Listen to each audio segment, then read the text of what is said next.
കൊണ്ടിരിക്കാം ദൈവസന്നിധിയിൽ. ഒരിക്കൽ കൂടി ദൈവവചനം പഠിക്കുവാനായിട്ട് നമുക്ക് കിട്ടിയ സാവകാശത്തിനായിട്ട് സ്തോത്രം.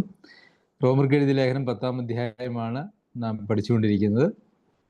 10-ാം അധ്യായത്തിൻ്റെ 10 വരെയുള്ള വാക്യങ്ങൾ നാം ചിന്തിക്കുകയുണ്ടായി. 10-ാമത്തെ അധ്യായം എന്ന് പറയുന്നത് നാം ആദ്യമേ സൂചിപ്പിച്ചുവല്ലോ, ഇസ്രായേൽ മക്കളുടെ ഈ കാലഘട്ടത്തിലെ ഇസ്രായേൽ മക്കളോട് ദൈവവചനം എന്തു പറയുന്നു എന്നുള്ളതാണ് ഈ 10-ാമത്തെ അധ്യായത്തിൽ. 9-ാമത്തെ അധ്യായത്തിൽ ഇസ്രായേൽ മക്കളെ ദൈവം എങ്ങനെ ഒരു ജാതിയായി തിരഞ്ഞെടുത്തു എന്നുള്ള ഇസ്രായേലിൻ്റെ പഴയ കാലത്തെക്കുറിച്ചും, 10-ാം അധ്യായത്തിൽ ഈ ഇസ്രായേൽ ജനം ഇപ്പോൾ എന്താണ് ചെയ്യുവാൻ ദൈവം ആഗ്രഹിക്കുന്നത് എന്നുള്ളതിനെക്കുറിച്ചും, 11-ാമത്തെ അധ്യായത്തിൽ ഭാവിയിൽ ഇസ്രായേൽ മക്കൾ എങ്ങനെയാകാൻ പോകുന്നു എന്നുള്ളതിനെക്കുറിച്ചുമാണ് രേഖപ്പെടുത്തിയിരിക്കുന്നത്. അപ്പോൾ ഇവിടെ വചനം അവർക്ക് ദൈവം കൊടുത്തു. അത് അവരുടെ ഹൃദയത്തിലും അവരുടെ വായിലുമുണ്ട്, അത് ദൂരെയല്ല. അതിൽ അങ്ങനെ യേശുവിനെ കർത്താവ് എന്ന് വായ്കൊണ്ട് ഏറ്റു പറയണം. അവർ യേശുവിനെ തള്ളിപ്പറഞ്ഞവരാണ് യഹൂദന്മാർ. അവനെ ഞങ്ങൾക്ക് വേണ്ട, അവനെ ക്രൂശിക്കുക, അവനെ ക്രൂശിക്കുക, ഞങ്ങൾക്ക് റോമ ഭരണം മതി, അതല്ല എങ്കിൽ ഒരു കലഹക്കാരനായിരിക്കുന്ന ബറാബാസിനെ ഞങ്ങൾക്ക് മതി, യേശുവിനെ വേണ്ട എന്ന് പറഞ്ഞ് യേശുവിനെ തള്ളിക്കളഞ്ഞ യഹൂദന്മാരോട് ഇന്ന് ഇവിടെ വചനം പറയുകയാണ്, നിങ്ങൾ ആ യേശുവിനെ, നിങ്ങൾ തള്ളിക്കളഞ്ഞവനായിട്ടുള്ള ആ യേശുവിനെ നിങ്ങൾ നിങ്ങളുടെ കർത്താവായിട്ട് സ്വീകരിക്കണം. അവൻ മരിച്ചവരിൽ നിന്ന് ഉയർത്തെഴുന്നേറ്റു, എന്നാൽ ഉയർത്തെഴുന്നേറ്റിട്ടില്ല എന്നുള്ള ഒരു കഥയൊക്കെ അവരുടെ യഹൂദന്മാരുടെ ഇടയിൽ പ്രചരിപ്പിച്ചിട്ടുണ്ട് എന്നുള്ളത് നമുക്കറിയാം. എന്നാൽ അത് പറ്റില്ല. ഉയർത്തെഴുന്നേറ്റു, മരണത്തെ വിജയിച്ച് ഉയർത്തെഴുന്നേറ്റു എന്നുള്ളത് വിശ്വസിക്കണം, എന്നാൽ രക്ഷിക്കപ്പെടും എന്നുള്ള സന്ദേശം യഹൂദന്മാരോട് പറയുകയാണ്. യഹൂദന്മാർക്ക് മാത്രമല്ല, എല്ലാവർക്കും രക്ഷയ്ക്കുള്ള മാർഗം എന്ന് പറയുന്നത് ഇത് തന്നെയാണ്. ശരി, 11 മുതലുള്ള വാക്യങ്ങൾ നമുക്ക് ചിന്തിക്കാം. അവനിൽ വിശ്വസിക്കുന്നവന് ഒരു നാളും ലജ്ജിച്ചു പോവുകയില്ല. ഇത് പഴയ നിയമത്തിൽ നിന്നുള്ള ഒരു കൊട്ടേഷനാണ്. യെശയ്യാ പ്രവചനം 28-ാം അധ്യായത്തിൽ നമുക്ക് അതിൻ്റെ 16-ാമത്തെ വാക്യത്തിൽ കാണുവാനായിട്ട് കഴിയും. 29-ാമത്തെ അധ്യായത്തിലും അതുണ്ട്. അതുപോലെ വിവിധ പഴയ നിയമ വേദഭാഗങ്ങളിൽ നമുക്ക് ഇത് കാണുവാനായിട്ട് കഴിയും. അവനിൽ വിശ്വസിക്കുന്നവൻ ഒരു നാളും ലജ്ജിച്ചു പോവുകയില്ല. നമുക്കറിയാം, മനുഷ്യനിൽ ആശ്രയിക്കുകയും മനുഷ്യനെ വിശ്വസിക്കുകയും ചെയ്യുന്നവൻ മനുഷ്യൻ പരിമിതികളുള്ളവനാണ് എന്നുള്ളത് കൊണ്ട് തന്നെ ലജ്ജിച്ചു പോകുവാനായിട്ടുള്ള എല്ലാ സാധ്യതകളുമുണ്ട്. എന്തുകൊണ്ടാണ് ദൈവത്തിൽ വിശ്വസിക്കുന്നവന് അല്ലെങ്കിൽ കർത്താവിൽ വിശ്വസിക്കുന്നവന് ലജ്ജിച്ചു പോവുകയില്ല എന്ന് പറയുന്നത്? കാരണം കർത്താവ് എന്തെല്ലാം വാഗ്ദത്തം ചെയ്തിട്ടുണ്ടോ അതെല്ലാം നിവർത്തിക്കുവാൻ യാതൊരു പരിമിതികളും ദൈവസന്നിധിയിൽ ഇല്ല എന്നുള്ളത് കൊണ്ട് ഈ കർത്താവിൽ വിശ്വസിക്കുന്ന ആർക്കും ലജ്ജിച്ചു പോകേണ്ടതായിട്ടുള്ള ഒരു ആവശ്യമേ ഇല്ല എന്ന് നമുക്ക് കാണുവാനായിട്ട് സാധിക്കും. അതിനുശേഷം പറയുകയാണ്, യഹൂദനെന്നും യവനെന്നും വ്യത്യാസമില്ല, എല്ലാവർക്കും കർത്താവ് ഒരുവൻ തന്നെ, അവൻ തന്നെ വിളിച്ചപേക്ഷിക്കുന്ന എല്ലാവർക്കും നൽകുവാൻ തക്കവണ്ണം സമ്പന്നനാകുന്നു. അപ്പോൾ ഇവിടെ യഹൂദന്മാരും യവനന്മാരും എന്നുള്ള ഒരു തരംതിരിവുണ്ട ഒരു സഭയ്ക്കാണ് ഈ കത്ത് എഴുതുന്നതെന്ന് പല പ്രാവശ്യം ഞാൻ സൂചിപ്പിച്ചിട്ടുണ്ട്. അവരോട് പറയുകയാണ്, ഇവിടെ ഈ ഒരു പ്രമാണം, അവനിൽ വിശ്വസിക്കുന്നവൻ ഒരു നാളും ലജ്ജിച്ചു പോവുകയില്ല എന്നുള്ള പ്രമാണം, അത് യഹൂദനെന്നോ യവനനെന്നോ യാതൊരു വക വ്യത്യാസവും അതിനകത്തില്ല. അത് യഹൂദന്മാർക്ക് മാത്രമായിട്ട് റിസർവ് ചെയ്തിട്ടുള്ളതല്ല. യഹൂദന്മാരെ ഒരിക്കലും ആത്യന്തികമായിട്ട് തള്ളിക്കളഞ്ഞിട്ടുമില്ല. കർത്താവായ യേശുക്രിസ്തുവിലൂടെയുള്ള ആത്മരക്ഷ എന്ന് പറയുന്നത് യാതൊരു തരംതിരിവുമില്ലാതെ യഹൂദന്മാരായിട്ടുള്ള ആളുകൾക്കും ജാതികൾക്കും ഇന്ന് നൽകും. എല്ലാവർക്കും നൽകുവാൻ തക്കവണ്ണം, രക്ഷ നൽകുവാൻ തക്കവണ്ണം ദൈവം സമ്പന്നനാണ്, യാതൊരു പരിമിതികളും ഇല്ല എന്നാണ്. അതിൻ്റെ 13-ാമത്തെ വാക്യത്തിൽ വീണ്ടും പറയുകയാണ്, കർത്താവിൻ്റെ നാമത്തെ വിളിച്ചപേക്ഷിക്കുന്ന ഏവനും രക്ഷിക്കപ്പെടും.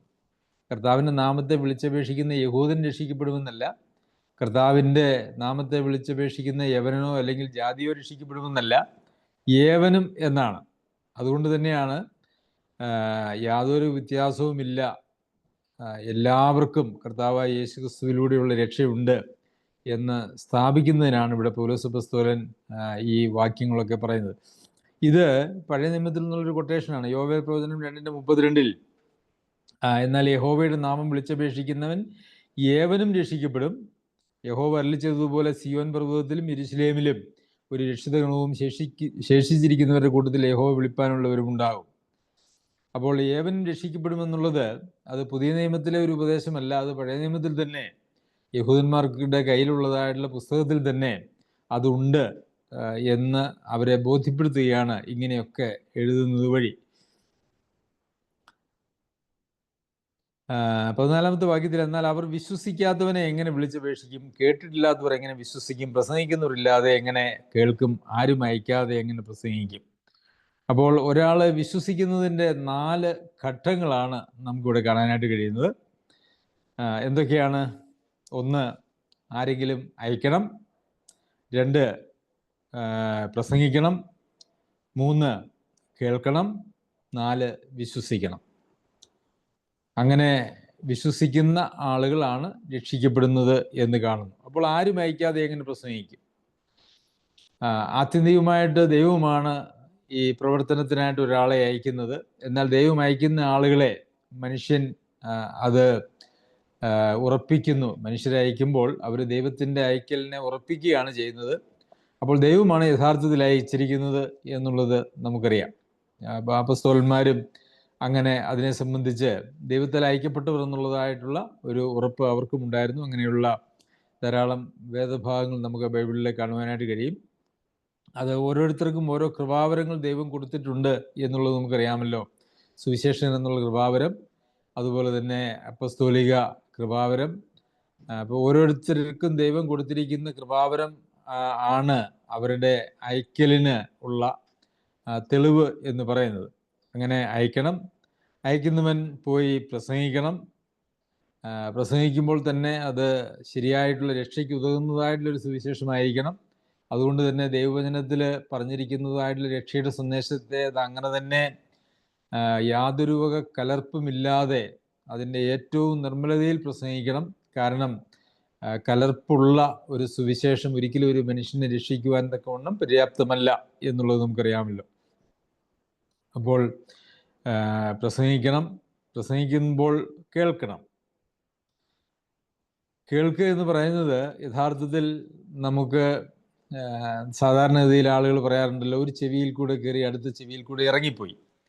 ഒരു പാസീവായിട്ടുള്ള യാന്ത്രികമായിട്ടുള്ള കേൾവിയെക്കുറിച്ചല്ല ഇവിടെ ഉദ്ദേശിക്കുന്നത്.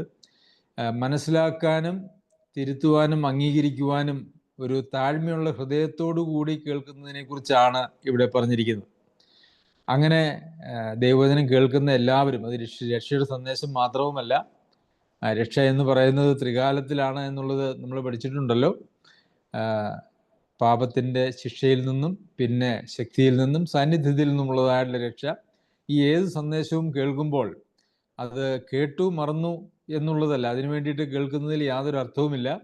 അത് കേൾക്കുകയും അത് ധ്യാനിക്കുകയും അത് നമ്മളുടെ ആത്മാവിൽ നമുക്ക് ഉപകാരമായി വരത്തക്കവണ്ണം നാം അത് വിശ്വാസമായി പരിണമിക്കുകയും ചെയ്യണം. അതിനു വേണ്ടിയിട്ടുള്ളൊരു കേൾവി നമുക്ക് ആവശ്യമാണ്.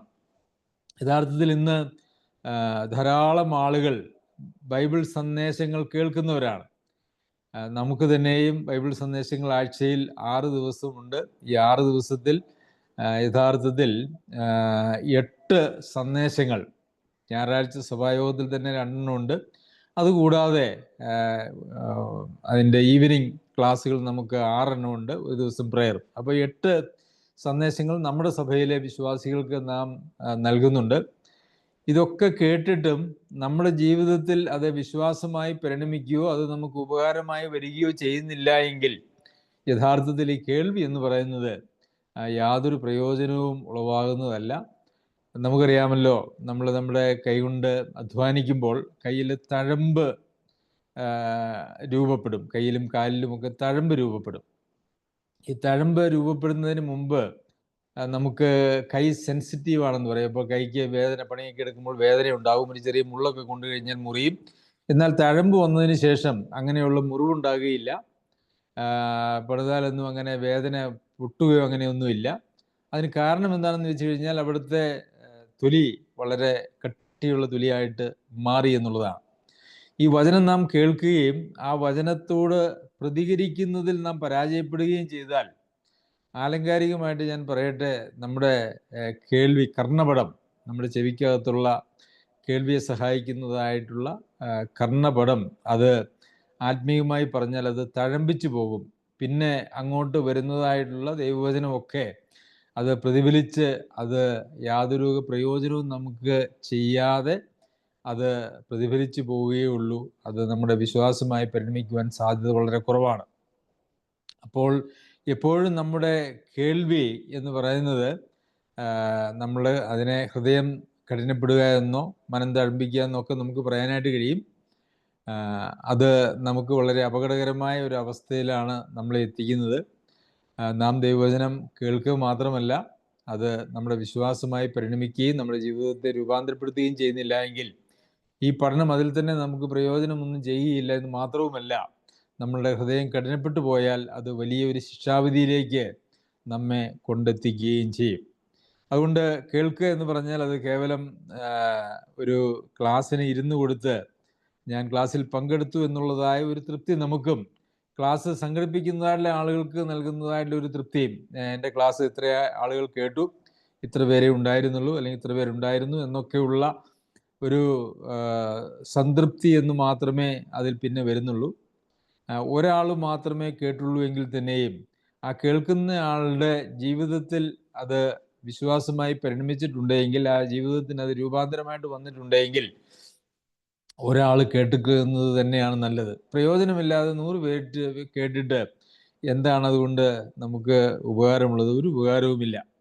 അതുകൊണ്ട് പ്രിയമുള്ളവരെ, നമ്മുടെ കേൾവി എങ്ങനെയാണ് എന്നുള്ളത് നാം ശ്രദ്ധിക്കണം. പിന്നെ അത് കേട്ടാൽ മാത്രമേ അത് വിശ്വസിക്കാനായിട്ട് സാധിക്കുകയുള്ളൂ. വിശ്വസിക്കുന്നവൻ മാത്രമേ കർത്താവിൻ്റെ നാമത്തെ വിളിച്ചപേക്ഷിക്കുന്നുള്ളൂ. അങ്ങനെയുള്ളവർക്കാണ് രക്ഷ എന്ന് പറയുന്നത്. രക്ഷ എന്ന് പറയുന്നത് യഥാർത്ഥത്തിൽ സുവിശേഷം എന്ന് പറയുന്നതും സുവിശേഷത്തിലൂടെ വെളിപ്പെട്ടതായിട്ടുള്ള രക്ഷ എന്ന് പറയുന്നതും അത് കേവലം നമ്മളുടെ ആദ്യത്തെ വിശ്വാസം ത്തിൽ മാത്രം ഒതുങ്ങിയിരിക്കുന്നതായിട്ടുള്ളൊരു കാര്യമല്ല. ഞാനത് പലപ്പോഴും സൂചിപ്പിച്ചിട്ടുണ്ട്. ഒരു മനുഷ്യൻ കർത്താവായ യേശുക്രിസ്തുവിൽ വിശ്വസിച്ച് ഏറ്റുപറഞ്ഞ് സ്നാനപ്പെട്ട് അവൻ്റെ ശരീരത്തിൻ്റെ വീണ്ടെടുപ്പ് വരെയുള്ള ആകെ ദൈവിക പരിപാടിയാണ് യഥാർത്ഥത്തിൽ സുവിശേഷം എന്ന് പറയുന്നത്, അല്ലെങ്കിൽ രക്ഷയുടെ സന്ദേശം എന്ന് പറയുന്നത്. അപ്പോൾ രക്ഷിക്കപ്പെട്ടു എന്നും രക്ഷിക്കപ്പെട്ടുകൊണ്ടിരിക്കുന്നുവെന്നും രക്ഷിക്കപ്പെടും എന്നും നമ്മൾ ദൈവവചനത്തിൽ വായിക്കുന്നുണ്ട്. അതിൻ്റെ 1-ാം ഘട്ടം പൂർത്തിയാക്കിയിട്ട് എല്ലാമായി എന്ന് പറഞ്ഞ് ജീവിക്കുന്ന ആളുകളാണ് ഇന്ന് 99% എന്ന് ഞാൻ വിചാരിക്കുന്നു. എന്നാൽ അതിൻ്റെ വർത്തമാനകാല പ്രസക്തിയും അതിൻ്റെ ഭാവികാല പ്രസക്തിയും കൂടി ഉൾപ്പെടുന്നതാണ് രക്ഷയുടെ സന്ദേശം എന്ന് പറയുന്നത്. ശരി, നന്മ സുവിശേഷിക്കുന്നവരുടെ കാൽ എത്ര മനോഹരം എന്ന് എഴുതിയിരിക്കുന്നുവല്ലോ. നന്മ സുവിശേഷിക്കുന്നവരുടെ കാൽ എത്ര മനോഹരം. അത് യെശയ്യാ പ്രവചനത്തിൽ നിന്ന് എടുത്തിരിക്കുന്നതായിട്ടുള്ള ഒരു കൊട്ടേഷനാണ്. അതിൻ്റെ 52-ാം അധ്യായത്തിൻ്റെ 7-ാം വാക്യത്തിൽ സമാധാനത്തെ ഘോഷിച്ച് നന്മയെ സുവിശേഷിക്കുകയും രക്ഷയെ പ്രസിദ്ധമാക്കുകയും സിയോനോട് നിന്റെ ദൈവം വാഴുന്നു എന്ന് പറയുകയും ചെയ്യുന്ന സുവാർത്താദൂതൻ്റെ കാൽ പർവ്വതങ്ങളിന്മേൽ എത്ര മനോഹരം. ഒരല്പം വിശദീകരിച്ചാണ് യെശയ്യാവിൻ്റെ പുസ്തകത്തിൽ നമുക്കത് കാണുവാനായിട്ട് സാധിക്കുന്നത്. എന്നാൽ ഇതിനെ ഒരല്പം ചുരുക്കിയാണ് ഇവിടെ നമുക്ക് കാണാനായിട്ട് കഴിയുന്നത്. നന്മ സുവിശേഷിക്കുന്നവരുടെ കാൽ എത്ര മനോഹരം എന്ന് നമ്മൾ കാണുന്നു. ഇത് യഥാർത്ഥത്തിൽ വളരെ പ്രാധാന്യമുള്ള ഒരു പ്രസ്താവനയാണ്. നന്മ സുവിശേഷിക്കുക, അത് സുവിശേഷത്തിൻ്റെ നന്മ, അതുപോലെ തന്നെ ദൈവവചനത്തിൻ്റെ നന്മ, അതിൻ്റെ വ്യക്തതയിലും കൃത്യതയിലും അത് പ്രസംഗിക്കുന്നവരുടെ കാൽ, അതിനുവേണ്ടി അധ്വാനിക്കുന്നവരുടെ അധ്വാനം, അതൊക്കെയും അതിനുവേണ്ടി സഞ്ചരിക്കുന്നവരുടെ യാത്ര, ഇതെല്ലാം വളരെ മനോഹരമാണ്. അത് ദൈവത്തിന് വളരെ പ്രസാദകരമാണ്. ആ ഒരു അംഗീകാരം നമുക്കെല്ലാവർക്കും ലഭിക്കുവാനായിട്ട് നമ്മുടെ ഒക്കെ കാലുകൾ മാത്രമല്ലല്ലോ, നമ്മുടെ നാവും നമ്മുടെ അധ്വാനവും എല്ലാം മനോഹരമായി തീരുവാൻ, അത് നന്മ നാം പ്രസംഗിക്കുകയും നമ്മുടെ ജീവിതത്തിലൂടെ ഇത് കാണിച്ചു കൊടുക്കുകയും ചെയ്യുന്ന ആളുകളാണെങ്കിൽ അത് മനോഹരമായിരിക്കുന്ന ഒരു കാര്യമാണ്. അപ്പോൾ അങ്ങനെ എഴുതിയിട്ടുണ്ട്, നന്മ സുവിശേഷിക്കുന്നവരുടെ കാൽ മനോഹരമാണ്. യെശയ്യാവിൻ്റെ പുസ്തകത്തിൽ നാം അത് വായിക്കുന്നു. എങ്കിലും എല്ലാവരും സുവിശേഷം അനുസരിച്ചിട്ടില്ല. കർത്താവെ, ഞങ്ങൾ കേൾപ്പിച്ചത് ആർ വിശ്വസിച്ചു എന്ന് യെശയ്യാവ് പറയുന്നുവല്ലോ. ഞങ്ങൾ കേൾപ്പിച്ചത് ആർ വിശ്വസിച്ചു. അത് 53-ാം അധ്യായം, യെശയ്യാവിൻ്റെ പുസ്തകം 53-ാമത്തെ അധ്യായത്തിലെ 1-ാമത്തെ വാക്യമാണ്. ഞങ്ങൾ കേൾപ്പിച്ചത് ആർ വിശ്വസിച്ചിരിക്കുന്നു, യഹോവയുടെ ഭുജം ആർക്ക് വെളിപ്പെട്ടിരിക്കുന്നു. നമുക്കറിയാമല്ലോ, 53-ാം അധ്യായം എന്ന് പറയുന്നത് കർത്താവിൻ്റെ കഷ്ടാനുഭവങ്ങളെക്കുറിച്ചുള്ളതായ പ്രവചന ഭാഗമാണ്. കർത്താവ് കഷ്ടമനുഭവിക്കുന്നതിന് മുമ്പ് ഏകദേശം 700 വർഷങ്ങൾക്ക് മുമ്പ്, 700-ലേറെ വർഷങ്ങൾക്ക് മുമ്പ് യെശയ്യാ പ്രവാചകൻ കർത്താവിൻ്റെ യാഗമരണത്തെക്കുറിച്ച് പ്രവചിച്ചതായിട്ടുള്ള വേദഭാഗമാണ് നമുക്ക് ഈ 53-ാമത്തെ അധ്യായത്തിൽ കാണുവാനായിട്ട് കഴിയുന്നത്. അവിടെയും പറയുന്നത് ഞങ്ങൾ കേൾപ്പിച്ചത് ആർ വിശ്വസിച്ചിരിക്കുന്നു. അപ്പോൾ എല്ലാവരും സുവിശേഷം അനുസരിച്ചിട്ടില്ല. കർത്താവെ ഞങ്ങൾ കേൾപ്പിച്ചത് ആർ വിശ്വസിച്ചു എന്നുള്ള ഒരു ചോദ്യമാണ് ഇവിടെ. അപ്പോൾ ഈ സുവിശേഷം എന്ന് പറയുന്നത് നമ്മളിതിനു മുമ്പ് വായിച്ച വാക്യങ്ങളിൽ സുവിശേഷത്തെക്കുറിച്ച് പറയുമ്പോൾ അത് കേൾക്കുകയും വിശ്വസിക്കുകയും ചെയ്യുക എന്നുള്ളതായിട്ടുള്ള പ്രസ്താവനയാണ് നമ്മൾ അവിടെ കണ്ടത്. എന്നാൽ ഇവിടെ ഒരല്പ വ്യത്യാസം നമുക്ക് കാണാനായിട്ട് കഴിയും. എങ്കിലും എല്ലാവരും സുവിശേഷം അനുസരിച്ചിട്ടില്ല. കേട്ടിട്ടില്ല എന്നല്ല, കേട്ടു, ചിലരൊക്കെ വിശ്വസിച്ചു, അനേകർ കേട്ടു, ചിലരൊക്കെ വിശ്വസിച്ചു. എന്നാൽ അപൂർവം ആളുകളെ സുവിശേഷം അനുസരിക്കുന്നതായിട്ടുള്ളൂ. സുവിശേഷത്തിൻ്റെ അനുസരണം എന്ന് പറയുന്നത് ഒരു ആജീവനാന്ത പ്രക്രിയയാണ്, പരിപാടിയാണ്. അത് ഒരിക്കൽ കേട്ട് വിശ്വസിക്കുന്നതോടുകൂടി അവസാനിക്കുന്നതായിട്ടൊരു കാര്യമല്ല. സുവിശേഷം എന്ന് പറയുന്നത് നമ്മളുടെ ജീവിതത്തെ, നേരത്തെ ഞാൻ സൂചിപ്പിച്ചതുപോലെ, നമ്മുടെ ശരീരത്തിൻ്റെ വീണ്ടെടുപ്പ് വരെയുള്ള നമ്മുടെ ജീവിതത്തെ ബാധിക്കുന്ന അല്ലെങ്കിൽ ഉൾക്കൊള്ളുന്നതായിട്ടുള്ളൊരു പ്രസ്താവനയായിരിക്കുന്നത് പോലെ തന്നെ സുവിശേഷത്തിൻ്റെ അനുസരണം എന്ന് പറയുന്നത് ഒരു ആജീവനാന്ത പ്രക്രിയയാണ്, അതൊരു ആജീവനാന്ത പരിപാടിയാണ്. നാം നമ്മളെ തന്നെ താഴ്ത്തി ദൈവസന്നിധിയിലേക്ക് കൊടുക്കുമ്പോൾ, നാം വിശ്വസിക്കുമ്പോൾ, ദൈവം തൻ്റെ ആത്മാവിനെ നമ്മുടെ ഹൃദയങ്ങളിലേക്ക് പകർന്നുകൊണ്ട് ആരംഭിക്കുന്ന ഒരു പരിപാടിയാണ് ഈ സുവിശേഷത്തിൻ്റെ അനുസരണം എന്ന് പറയുന്നത്. വളരെ വിചിത്രവും വളരെ സഹതാപം അർഹിക്കുന്നതുമാണ് ഇന്നത്തെ വിശ്വാസ ലോകത്തിൻ്റെ കാഴ്ചപ്പാട് എന്ന് പറയുന്നത്. ഞാൻ സുവിശേഷം വിശ്വസിച്ചു, സുവിശേഷം സ്വീകരിച്ചു, ഞാൻ രക്ഷിക്കപ്പെട്ടു എന്ന് പറഞ്ഞ് അവസാനിപ്പിക്കുന്ന, ആരംഭത്തിൽ തന്നെ അവസാനിപ്പിക്കുന്നതായിട്ടുള്ള ഒരു പ്രവണതയാണ് ഇന്ന് നമുക്ക് ലോകത്ത് കാണാനായിട്ട് കഴിയുന്നത്. അതാണ് സുവിശേഷത്തെ വളരെ മായം കലർത്തിയും ഭാഗികമായുമാണ് സുവിശേഷം എന്ന് പ്രസംഗിക്കപ്പെടുന്നത് എന്നുള്ളതാണ്. പ്രിയമുള്ളവരെ, നാം സുവിശേഷം കേട്ടുകൊണ്ടിരിക്കുന്നു, ഓരോ ദിവസവും നാം കേട്ടുകൊണ്ടിരിക്കുന്നു. നാം വിശ്വസിച്ചു, അല്ലെങ്കിൽ നമ്മുടെ വിശ്വാസത്തോട് അത് കൂട്ടിക്കൊണ്ടിരിക്കുന്നു, വിശ്വാസമായി വചനം പരിണമിച്ചുകൊണ്ടിരിക്കുന്നു. അതുമാത്രവുമല്ല, ആ സുവിശേഷത്തിൻ്റെ ഒരു അനുസരണം എന്ന് പറയുന്നത് നമ്മളുടെ ജീവിതത്തിൽ ഓരോ ദിനവും നമ്മളിൽ ഉണ്ടാവേണ്ടതാണ്. അതിനെ നമുക്ക് അങ്ങനെ സുവിശേഷം അനുസരിക്കുമ്പോഴാണ് നമ്മുടെ ജീവിതത്തിൽ നമുക്ക് രൂപാന്തരം വരുന്നത്. നമ്മുടെ ജീവിതം കഴിഞ്ഞ 10 വർഷത്തെ ഒന്ന് എടുത്തു നോക്കിയിട്ട്, കഴിഞ്ഞ 10 വർഷത്തിനിടയിൽ നമ്മളുടെ ജീവിതത്തിൽ എത്രത്തോളം ദൈവാനുരൂപമായിട്ടുള്ള രൂപാന്തരം വന്നിട്ടുണ്ട് എന്നുള്ളതൊന്ന് പരിശോധിച്ചാൽ നാം സുവിശേഷം അനുസരിക്കുന്ന ആളുകളായിട്ടാണോ ജീവിക്കുന്നത് എന്നുള്ളതിനെ ഒന്ന് വിലയിരുത്തുവാനായിട്ട് സാധിക്കും. 10 വർഷം മുമ്പും 5 വർഷം മുമ്പും കഴിഞ്ഞ വർഷവും ഈ വർഷവും കഴിഞ്ഞ മാസവും ഇന്നും ഞാൻ ഒരേപോലെയാണ് എൻ്റെ ജീവിതവും കാഴ്ചപ്പാടുമെങ്കിൽ ഈ സുവിശേഷത്തിൻ്റെ അനുസരണത്തിൻ്റെ കാര്യത്തിൽ ഞാൻ എങ്ങും എത്തിയിട്ടില്ല. അപ്പോൾ ഞാൻ സുവിശേഷത്തിൻ്റെ വഴിയിലേ അല്ല എന്നുള്ളതായ ഒരവസ്ഥയാണ് യഥാർത്ഥത്തിൽ നമ്മളിൽ ഉണ്ടാകുവാനായിട്ട് സാധ്യതയുള്ളത്. അതുകൊണ്ട് സുവിശേഷത്തിൻ്റെ അനുസരണം എന്നുള്ളത് വളരെ പ്രാധാന്യമുള്ള ഒരു കാര്യമാണ് എന്നുള്ളത് നാം മനസ്സിലാക്കുകയും നമ്മുടെ ജീവിതത്തിൽ കേൾക്കുന്നതായിട്ടുള്ള കാര്യങ്ങൾ പ്രവർത്തന തലത്തിലേക്കും അനുസരണത്തിൻ്റെ തലത്തിലേക്കും വരേണ്ടതും ആവശ്യമാണ്. അപ്പോൾ അനുസരണത്തിൻ്റെ തലത്തിലേക്ക് വരണമെന്ന് പറയുമ്പോൾ അതിന് പ്രാഥമികമായിട്ട് 2 മേഖലകളുണ്ട്. ഒന്ന് നമ്മളുടെ ജീവിതത്തെ സംബന്ധിക്കുന്ന, നമ്മുടെ സ്വന്തം ജീവിതത്തെ സംബന്ധിക്കുന്നതായിട്ടുള്ള കാര്യങ്ങളാണ്.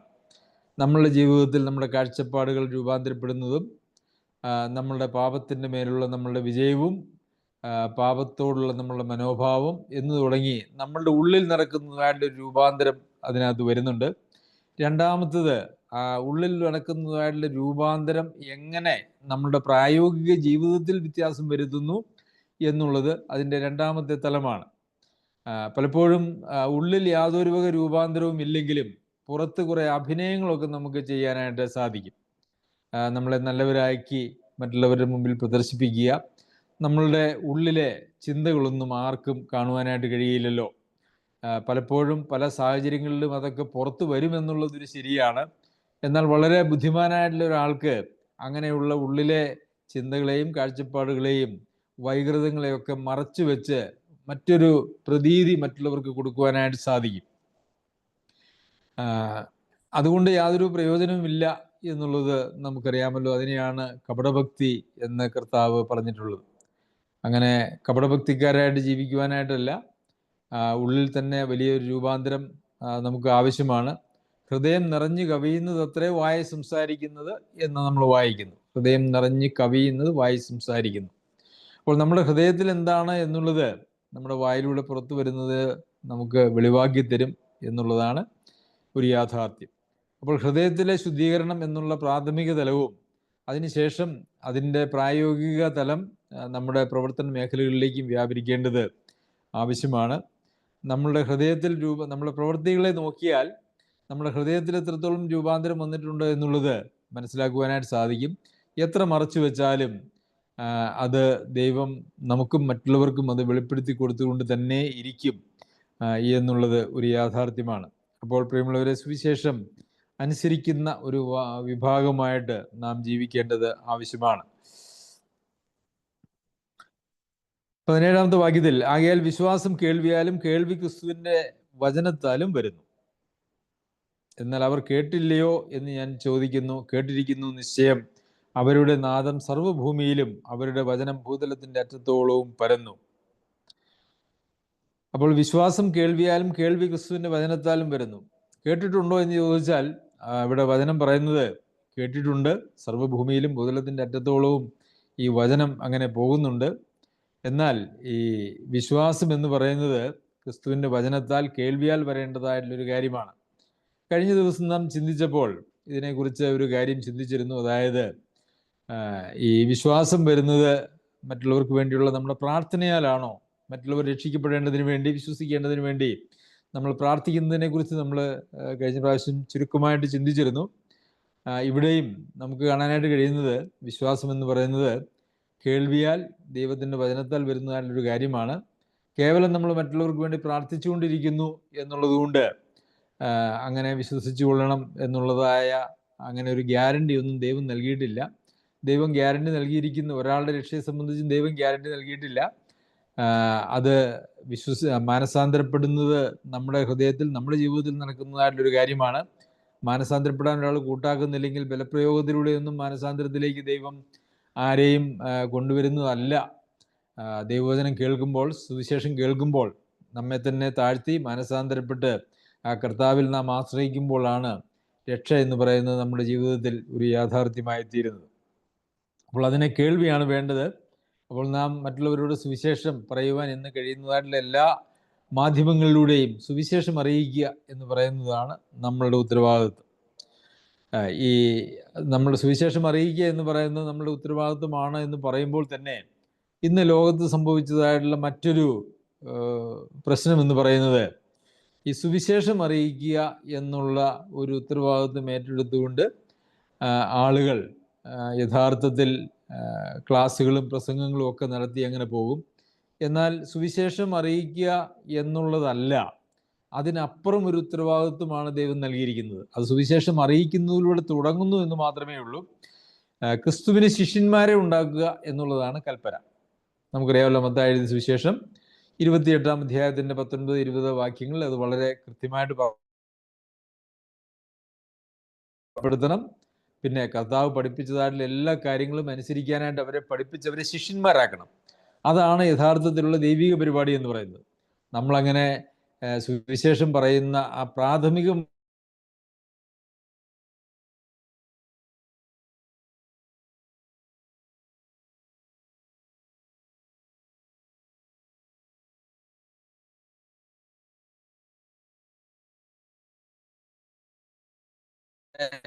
ആ ഉത്തരവാദിത്വം നാം പാലിച്ചു എന്ന് പറയുവാനായിട്ട് കഴിയുകയില്ല.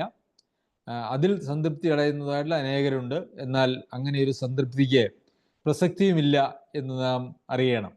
അങ്ങനെ കവല തോറും പ്രസംഗിച്ച് അങ്ങ് പോകുന്നു, അതിനുശേഷം ഞാൻ സുവിശേഷം അറിയിച്ചു എന്നുള്ളൊരു സംതൃപ്തി നമുക്ക് വരുന്നുവെങ്കിൽ ആ സംതൃപ്തിക്ക് യാതൊരു അർത്ഥവുമില്ല. എന്നാൽ സുവിശേഷം കേട്ടതായിട്ടുള്ള ആളുകളെ അവരെ മനസ്സാന്തരത്തിലേക്കും അവരെ ദൈവവചനം പഠിപ്പിച്ച് അവരെ സ്നാനപ്പെടുത്തി ദൈവവചനം പഠിപ്പിച്ച് അവരെ കർത്താവിന് ശിഷ്യന്മാരാക്കി വളർത്തുന്നതിലാണ് യഥാർത്ഥത്തിലുള്ളതായ നമ്മളുടെ സുവിശേഷീകരണം എന്ന് പറയുന്നത് അത് നടക്കുന്നത് എന്നുള്ളത് നാം ഓർക്കണം. പ്രിയമുള്ളവരെ, അതുകൊണ്ട് അറിയിക്കുന്നു എന്നുള്ളത് കൊണ്ട് തൃപ്തിപ്പെടുവാനായിട്ട് നമുക്ക് സാധിക്കുകയില്ല.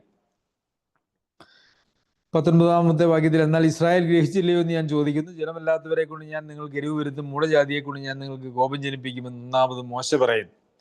ഇവിടെ ഇസ്രായേൽ മക്കളെ സംബന്ധിച്ചിടത്തോളം അവരുടെ ഏറ്റവും വലിയ അവകാശവാദം എന്ന് പറയുന്നത്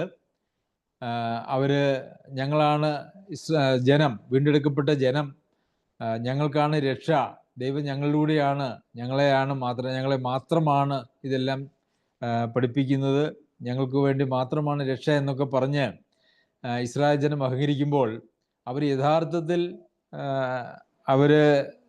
കർത്താവിനെ തള്ളിക്കളഞ്ഞു. അപ്പോൾ ജാതികളിലേക്ക് രക്ഷയുടെ കരം ദൈവം നീട്ടി. അത് മുൻകൂട്ടി വാഗ്ദത്തം ചെയ്തതായിട്ടുള്ള കാര്യങ്ങൾ തന്നെയാണ്. പക്ഷേ ജാതികളും കർത്താവിൻ്റെ സന്നിധിയിലേക്ക് വരുന്നത് കാണുമ്പോൾ ഇവർക്ക് വല്ലാത്ത അസ്വസ്ഥതയുണ്ട്. കാരണം ജാതികൾ എന്ന് പറയുന്നത് അവരുടെ മുമ്പാകെ വളരെ വെറുക്കപ്പെട്ട ഒരു വിഭാഗം ആളുകളാണ്. യഹൂദന്മാർ വെറുത്തിരുന്ന വിഭാഗം ആളുകൾ കർത്താവായ യേശു ക്രിസ്തുവിലൂടെ രക്ഷയിലേക്ക് വരുന്നത് കണ്ടപ്പോൾ അവർക്ക് വളരെ അത് അംഗീകരിക്കുവാനായിട്ട് കഴിഞ്ഞില്ല. അതിൻ്റെ പ്രശ്നങ്ങൾ ഈ റോമയിലെ സഭയിലുണ്ടായിരുന്നു എന്നുള്ളത് നാം ചിന്തിച്ചിട്ടുണ്ടല്ലോ. അതുകൊണ്ട് മൂഢജാതിയെ കൊണ്ട് നിങ്ങൾക്ക് കോപം ജനിപ്പിക്കും എന്ന് പറഞ്ഞത് ആ ഒരു പശ്ചാത്തലത്തിലാണ്. അത് മോശ തന്നെ അത് പ്രവചന പുസ്തകത്തിൽ പറഞ്ഞിട്ടുണ്ട് എന്ന് നമുക്ക് കാണുവാനായിട്ട് സാധിക്കും. ആവർത്തന പുസ്തകം 32-ാം അധ്യായത്തിൻ്റെ 21-ാമത്തെ വാക്യത്തിൽ, ദൈവം അല്ലാത്തതിനെ കൊണ്ട് എനിക്ക് എരിവ് വരുത്തി, മിഥ്യാമൂർത്തികളെ എന്നെ മുഷിപ്പിച്ചു, ഞാനും ജനമല്ലാത്തവരെ കൊണ്ട് അവർക്ക് എരിവ് വരുത്തും, മൂഢജാതിയെ കൊണ്ട് അവരെ മുഷിപ്പിക്കും. ഇത് ആവർത്തന പുസ്തകത്തിൽ നാം വായിക്കുന്നതായിട്ടുള്ള വേദഭാഗമാണ്. യെശയ്യാവോ, എന്നെ അന്വേഷിക്കാത്തവർ എന്നെ കണ്ടെത്തി, എന്നെ ചോദിക്കാത്തവർക്ക് ഞാൻ പ്രത്യക്ഷനായി. അതും ജാതികളിലേക്ക് ദൈവിക പരിപാടി കൊണ്ടുവന്നതിനെ കുറിച്ച് പറയുന്നതാണ്. എന്നാൽ ഇസ്രായേലിനെ സംബന്ധിച്ച്, ഇസ്രായേലിനെ കുറിച്ചോ, അനുസരിക്കാത്തതും മറുത്തു പറയുന്നതുമായ ജനത്തിങ്കിലേക്ക് ഞാൻ ഇടപെടാതെ കൈനീട്ടി എന്ന് അവൻ പറയുന്നു. അനുസരിക്കാത്തതും മറുത്തു പറയുന്നതുമായ ജനത്തിങ്കിലേക്ക് ഇസ്രായേൽ ജനം യഥാർത്ഥത്തിൽ അവരുടെ ഈ കാലഘട്ടത്തിലെ അവസ്ഥ എന്ന് പറയുന്നത്, അതായത് ഈ കൃപാകാലഘട്ടത്തിലെ അവസ്ഥ എന്ന് പറയുന്നത്, സഭാകാലഘട്ടത്തിലെ അവസ്ഥ എന്ന് പറയുന്നത് ഇതാണ്. ഇസ്രായേലിനെ കുറിച്ചോ അനുസരിക്കാത്തതും മറുത്തു പറയുന്നതുമായിട്ടുള്ള ജനത്തിലേക്ക് ഞാൻ ഇടപെടാതെ കൈനീട്ടി. ഇപ്പോഴും ദൈവം കൈ നീട്ടിക്കൊണ്ടിരിക്കുകയാണ് ഇസ്രായേലിന് നേരെ. എന്നാൽ ഇസ്രായേൽ ആ കൈ തട്ടിക്കളഞ്ഞുകൊണ്ട് ജീവിക്കുന്ന ഒരു ജീവിതമാണ് ഇപ്പോൾ ഉള്ളത്. അപൂർവം യഹൂദന്മാരൊക്കെ കർത്താവായ യേശുക്രിസ്തുവിൽ വിശ്വസിക്കുകയും രക്ഷപ്രാപിക്കുകയും ചെയ്യുന്നുണ്ട് എന്നുള്ളതൊരു യാഥാർത്ഥ്യമാണ്. എന്നാൽ ബഹുഭൂരിപക്ഷം വരുന്നതായിട്ടുള്ള യഹൂദന്മാരും ഇന്ന് നിരീശ്വരവാദികളോ അല്ല എങ്കിൽ അവര് മറ്റ്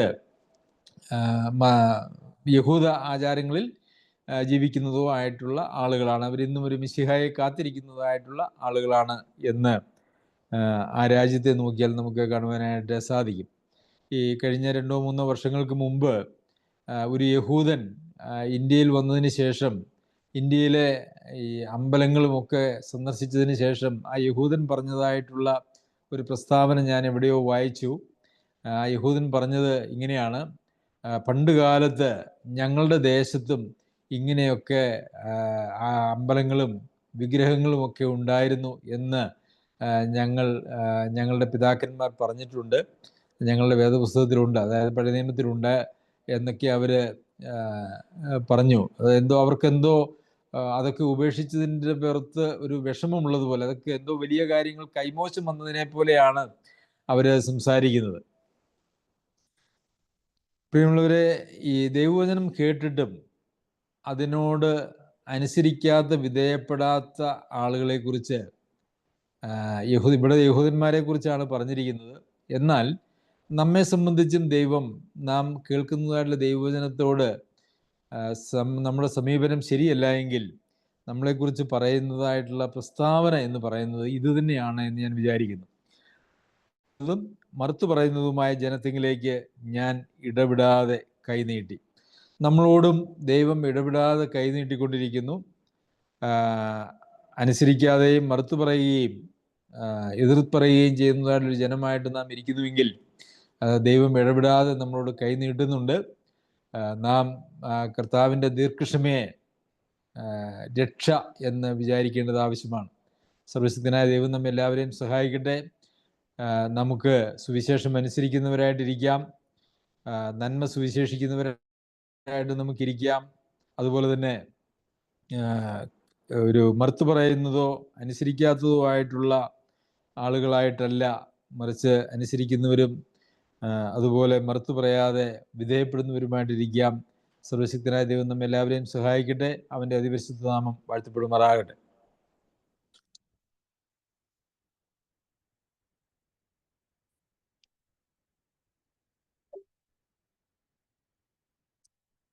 ആരെങ്കിലും ഒരാൾ പ്രാർത്ഥിക്കുമോ?